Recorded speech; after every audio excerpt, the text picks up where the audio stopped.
एका बिहानै नेपालका हिमालयको पछाडिबाट पिपिङ भइरहेको गोल्डिस सूर्यले टेरेस फिल्डहरू अर्थात् सिरीदार खेतहरूमा सुनौलो प्रकाश छरिरहेको छ। यो तपाईँ हाम्रो हजुरबुबा हजुरआमाले चिनेको नेपाल होइन, यो हो 34 वर्षीय पेम्बा नामक एकजना फार्मरको नेपाल।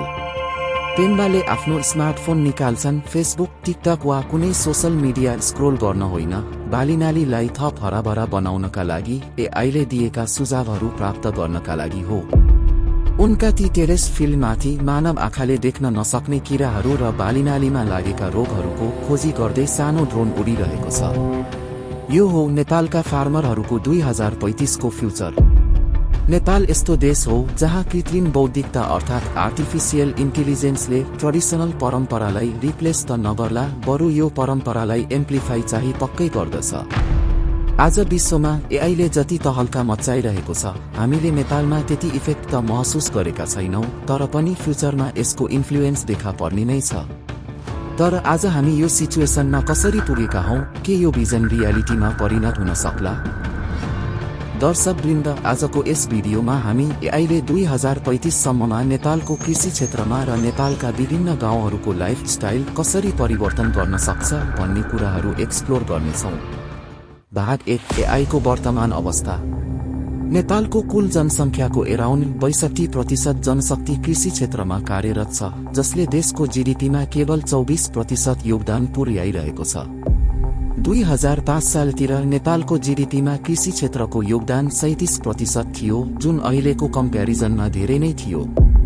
यो स्टाटले देखाउँदछ कि करेन्ट सिचुएसनमा वैदेशिक पलायनको लहरले नेपालमा कृषि जनशक्ति कम भई ट्रेडिसनल खेती प्रणालीको इफेक्टिभनेस कम हुँदै गइरहेको छ। अहिले रुरल एरियातिरका कुनै पनि गाउँहरूमा कृषि क्षेत्रका चुनौतीहरू प्रष्ट देखिन्छन्। किसानहरू अझै कृषिका लागि मनसुनमा भर परिरहेका छन्, जुन जलवायु परिवर्तनको समस्याले अनिश्चित भइरहेको छ। युवाहरू देशभित्रै शहरतिर अथवा काठमाडौँतिर अर्थात् देशबाहिर दुबई वा मलेसियातिर पलायन भइरहेका छन्, जसले गर्दा बुढापाकाहरू मात्र खेतीपाती गर्न बाध्य छन्। वृद्ध तथा महिलाहरूले ठूलो ठूलो धानको भारी बोकेर पहाडी बाटोहरूमा हिँड्नु परेको छ, जुन ट्रेडिसनल तरिका थियो र अहिले पनि केही परिवर्तन भएको छैन। यसले कृषकका समस्याहरूमा लेयर थपेको छ र नेपालमा कृषिको क्वालिटीमा ह्रास आउँदै गइरहेको छ। कृषि तथा पशुपन्छी विकास मन्त्रालयका अनुसार नेपालमा वार्षिक लगभग 20% फसल किरा र रोगले नष्ट हुन्छन्। सामान्यतया समस्या पत्ता लागुन्जेलसम्ममा धेरै ढिलो भइसकेको हुन्छ। कृषकहरूको बजारमा पहुँच नभएर आफ्नो प्रोडक्सन मध्यम बिचौलियाहरूलाई सस्तोमा बेच्न बाध्य छन्। तर यी चुनौतीहरूको पृष्ठभूमि हेर्दा समाधानको अद्भुत सम्भावना पनि छ। नेपालमा पाइने विविध भूगोल, तराईदेखि उच्च पहाडी भेगसम्म फरक फरक बालीका लागि अनुकूल माइक्रोक्लाइमेट सिर्जना गर्न अनुकूल छ। अहिलेको टेक्नोलोजीको युगमा प्रश्न यो होइन कि नेपालमा कृषि आधुनिकीकरण गर्न सकिन्छ कि सकिँदैन, प्रश्न यो हो नेपालमा कृषि आधुनिकीकरण कसरी गर्न सकिन्छ त? भाग 2, एग्रिकल्चरमा आर्टिफिसियल इन्टेलिजेन्सको प्रयोग। दर्शकवृन्द, एकछिन कल्पना गर्नुहोस् कि 2035 सालमा नेपालका राम बहादुर नामक एक कृषक दोलखा जिल्लामा आलु खेती गर्ने सोचिरहेका छन्। नर्मल्ली नेपालमा आलु कुनै एउटा मौसममा लगाइन्छ, तर राम बहादुरले एआईको प्रयोग गरी माटोको आर्द्रता सेन्सर, मौसम स्याटेलाइट र 5 वर्षको स्थानीय मौसम डेटा समेत समावेश भएको शक्तिशाली रिकमेन्डेसन प्राप्त गरिरहेका छन्। उनको स्मार्टफोनमा कृषि विभाग र सम्बन्धित प्रविधि कम्पनीहरूको साझेदारीमा बनेको कृषि एपले बोलिरहेको छ कि आजको दिन आलु रोप्नको लागि विशिष्ट छ। यो कुनै साइन्स फिक्सन होइन, यो नेपालको अपकमिङ भविष्य हो। छिमेकी मुलुक भारतमा माइक्रोसफ्टको एआई फर गुड प्रोग्रामले 1,75,000 भन्दा बढी किसानले कृषि उत्पादन 30% सम्म बढाएका छन्।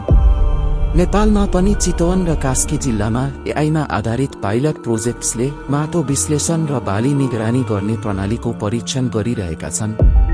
सटीक कृषि अर्थात् प्रिसिजन एग्रिकल्चरको अवधारणा नेपालका युनिक भूभाग अनुसार कन्सिडर गर्न सकिन्छ। 2035 सालसम्म लाइटवेट ड्रोनहरूले केही घण्टामा सम्पूर्ण गाउँको खेतबारी सर्वे गर्न सक्छ, बालीनालीहरूमा पोषण कमी, वाटर स्ट्रेस र रोगको प्रारम्भिक सङ्केत पत्ता लगाउन सक्छ। नेपाल एग्रिकल्चरल रिसर्च काउन्सिलका अनुसार नेपालको हिमाली क्षेत्रमा उत्पादन हुने गहुँदेखि लिएर तराईमा उत्पादन हुने धान बालीका लागि एआई एल्गोरिदमले 85% एक्युरेसी सहित उपयुक्त हार्भेस्टिङ समय अनुमान गर्न सक्छ। कृषि क्षेत्रको लागि मार्केट एक्सेसमा क्रान्ति आउन सक्छ। एआईमा आधारित प्लेटफर्महरूले जुम्लाका स्याउ खेती गर्ने किसानहरूलाई सिधै काठमाडौँका खरिदकर्तासँग जोड्न सक्छ। मध्यबिचौलियाको लेयरलाई हटाएर कृषकले आम्दानी दोब्बर बनाउन सक्छन्। वास्तविक बजार मूल्यको जानकारी, फोटो पहिचानद्वारा गुणस्तर मूल्याङ्कन र स्वचालित ढुवानी समन्वय जस्ता माइन्युट डिटेल्स साधारण स्मार्टफोनबाट उपलब्ध गर्न सक्छन्। फूड एन्ड एग्रिकल्चर अर्गनाइजेसनका अनुसार एआईको एप्लिकेसनले कृषिमा पानीको प्रयोग 20% कम र उत्पादन 15 देखि 25% सम्म बढाउन सक्छ। नेपालमा जहाँ कृषियोग्य जमिनको केवल 24% जमिन इरिगेटेड छ, त्यहाँ एआई आधारित वाटर म्यानेजमेन्ट तरिकाहरू प्रभावकारी हुन सक्छन्। भाग 3 विलेज लाइफमा एआईको प्रभाव कृषि क्षेत्रमा मात्र सीमित हुने छैन। 16 वर्षीय सीता दूरदराज हुम्लाको एउटा विद्यालयमा ट्याब्लेट मार्फत एआई ट्युटरबाट क्याल्कुलस सिक्छिन्, जसले उनको सिकाइको गति समयानुसार अनुकूल बनाउँदछ। जब उनले सिकाइमा कठिनाई भोग्छिन्, एआई प्रणालीले पारिवारिक प्रसङ्ग प्रयोग गरेर थप उदाहरण सिर्जना गर्छ। युनेस्कोको रिपोर्ट अनुसार एआई पावर शिक्षा प्लेटफर्मले विशेष गरी दुर्गम क्षेत्रमा शिक्षकको अभाव जस्ता समस्या समाधान गर्न सक्छ। 2035 सम्ममा गाउँका विद्यार्थीहरूले सहर जस्तो गुणस्तरीय शिक्षा पाउन सक्नेछन्, जसले ग्रामीण शहरी पलायनलाई कम गर्न सक्छ। एआईले स्वास्थ्य क्षेत्रको विकासमा पनि विशेष भूमिका खेल्नेछ। बाजुरामा बस्ने 67 वर्षीय दिलमाया काठमाडौँका विशेषज्ञसँग टेलिमेडिसिन मार्फत परामर्श गर्न सक्नेछिन्। एआईले उनको रोगको लक्षण र मेडिकल इतिहास विश्लेषण गर्नेछ। प्रारम्भिक रोग पहिचान प्रणालीले नेपालका विकट क्षेत्रहरूमा जहाँ नजिकको अस्पताल दिनौं टाढा छ, त्यहाँ स्वास्थ्य समस्यालाई गम्भीर हुनु अघि रोग पत्ता लगाउन सक्नेछ। डब्ल्युएचओका अनुसार एआई मार्फत 40% ग्रामीण जनसङ्ख्यामा स्वास्थ्य सेवा सुधार गर्न सकिन्छ। एआईले गर्दा आर्थिक विविधीकरण पनि बढ्न सक्छ। नेपालका कलाकारहरूले एआई उपकरण प्रयोग गरेर विश्वव्यापी बजारमा आफ्नो हस्तकलाको मार्केटिङ गर्न सक्नेछन्। एआईको प्रयोग गरिएको गुणस्तर नियन्त्रणले स्थिर स्तर सुनिश्चित गर्छ। सोलर प्यानल एसेम्ब्ली, अर्ग्यानिक खाद्य प्रशोधन जस्ता साना उत्पादनहरू एआई अप्टिमाइज सप्लाई चेन र प्रिडिक्टिभ मेन्टेनेन्स सिस्टम मार्फत रुरल एरियाहरूमा भाइएबल हुनेछन्। सबैभन्दा महत्त्वपूर्ण कुरा, नेपालमा व्यापक माइग्रेसन प्याटर्न परिवर्तन हुन्छ। नेपाल लिभिङ स्ट्यान्डर्ड सर्वे अनुसार नेपालमा आर्थिक अवसरहरूको अभावले 75% ग्रामीण क्षेत्रका युवालाई पलायन हुन बाध्य बनाउँछ। एआईले युवाहरूका लागि ड्रोन अपरेटर, डेटा विश्लेषक, डिजिटल मार्केटर जस्ता रोजगार सिर्जना गर्नेछन्, जसले नेपालका ग्रामीण क्षेत्रका युवाहरूले आफ्नो पूर्वजको गाउँमा भविष्य बनाउन उत्प्रेरित हुन सक्छन्। भाग 4 ग्लोबल कनेक्सन। नेपालमा एआईको ट्रान्सफर्मेसन अहिले आइसोलेसनमा छ र विकासशील राष्ट्रहरूमा पनि एआईमा क्रान्ति भइरहेको छ। केन्यामा किसानहरूले एआई च्याटबोटको मद्दतबाट स्वाहिली भाषामा कृषि सम्बन्धी एडभान्स नलेज प्राप्त गरिरहेका छन्। इन्डोनेसियाका गाउँहरूमा प्राकृतिक प्रकोपको प्रारम्भिक चेतावनी प्राप्त गर्न एआईको प्रयोग गर्दछन्। भारतमा डिजिटल भिलेज कार्यक्रमले 1 लाख भन्दा बढी ग्रामीण समुदायहरूका लागि एआई सेवा ल्याएको छ। कल्चरल डेप्थ र जियोग्राफिकल डाइभर्सिटीले गर्दा नेपाललाई युनिक बनाएको छ। बांग्लादेश जस्ता देशहरूले विकासका लागि ठूला मेकानाइजेसनमा ध्यान केन्द्रित गरिरहेको छ भने नेपालका पहाडी भूभागको स्थानीय कृषि र अन्य समस्याहरूको समाधानका लागि एआईको महत्त्वपूर्ण भूमिका हुन सक्छ। नेपालमा पाइने भौगोलिक विविधता सबैको लागि हाई अल्टिट्युड एआई को परीक्षण स्थल बन्न सक्छ। स्विस र अस्ट्रियाका पहाडी समुदायले माउन्टेन एग्रिकल्चरल र हिमस्खलन पूर्वानुमानको समस्या समाधानको लागि नेपाली अनुसन्धानकर्तासँग सहकार्य गरिरहेका पनि छन्। ग्लोबल एआई साउथ इन्डेक्स अनुसार प्रारम्भमै एआई प्रविधि फलो गर्ने अर्थात् स्थानीय ज्ञान सुरक्षित राख्ने राष्ट्रहरूले दिगो विकास प्राप्त गरिरहेका छन् र नेपाल विकसित हुनका लागि यस्तै सन्तुलन पत्ता लगाउनु चुनौती साथसाथै अवसर पनि हो। भाग 5 च्यालेन्जेस र रिस्कहरू।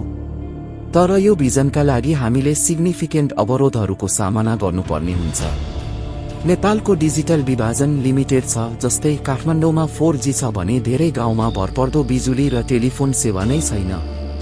नेपाल टेलिकम्युनिकेसन अथोरिटी अनुसार नेपालका केवल 34% ग्रामीण क्षेत्रमा इन्टरनेट स्थायी रूपमा उपलब्ध छ। अर्को महत्त्वपूर्ण प्रश्न के हो भने एआईमा प्रयोग हुने डाटाको नियन्त्रण कसले गर्ने?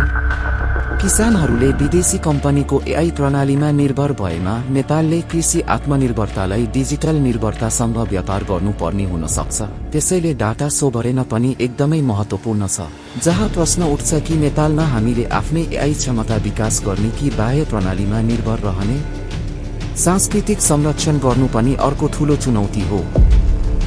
युवा पुस्ताहरूले डिजिटल उपकरण अपनाउँदा ट्रेडिसनल ज्ञान हराउन सक्छ।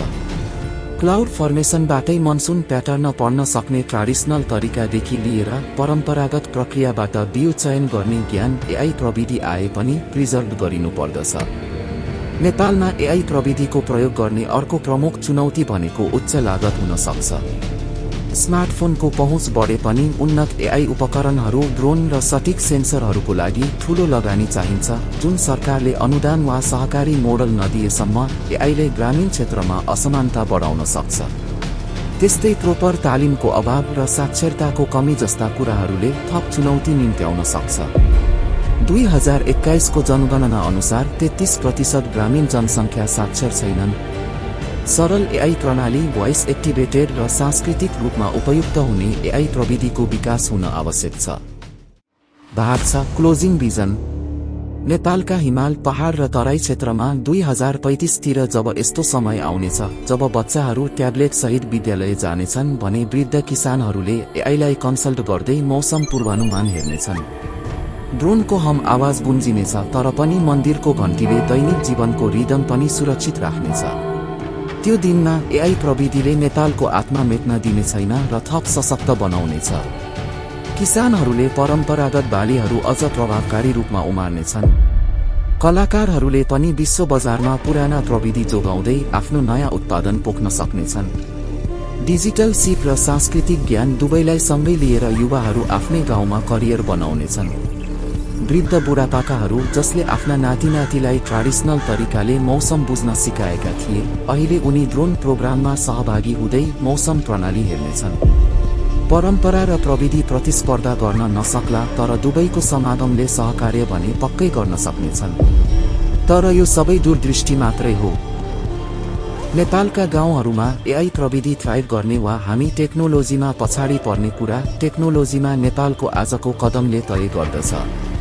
डिजिटल पूर्वाधारमा लगानी, सांस्कृतिक रूपमा उपयुक्त एआईको विकास र हिमाल, पहाड, तराईमा डिजिटल विभाजन घटाउने कार्यहरूले नेपालको भविष्य निर्धारण पक्कै गर्नेछ।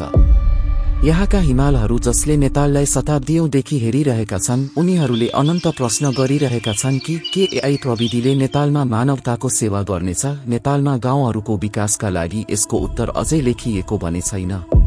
दर्शकवृन्द, तपाईहरूलाई आजको भिडियो कस्तो लाग्यो? तपाईहरूलाई के लाग्छ? के नेपालमा एआई प्रविधिले थ्राइभ गर्नेछ अथवा यो नेपालीको लागि सपना नै रहनेछ? तपाईहरूको विचार कमेन्ट बक्समा अवश्य लेख्नुहोला। आशा छ भिडियो इन्फर्मेटिभ लाग्यो होला र यस्तै विज्ञान तथा प्रविधि अनि थप रोचक भिडियोहरू हेर्नको लागि हाम्रो च्यानललाई सब्स्क्राइब गर्न नबिर्सिनुहोला। धन्यवाद। नमस्कार।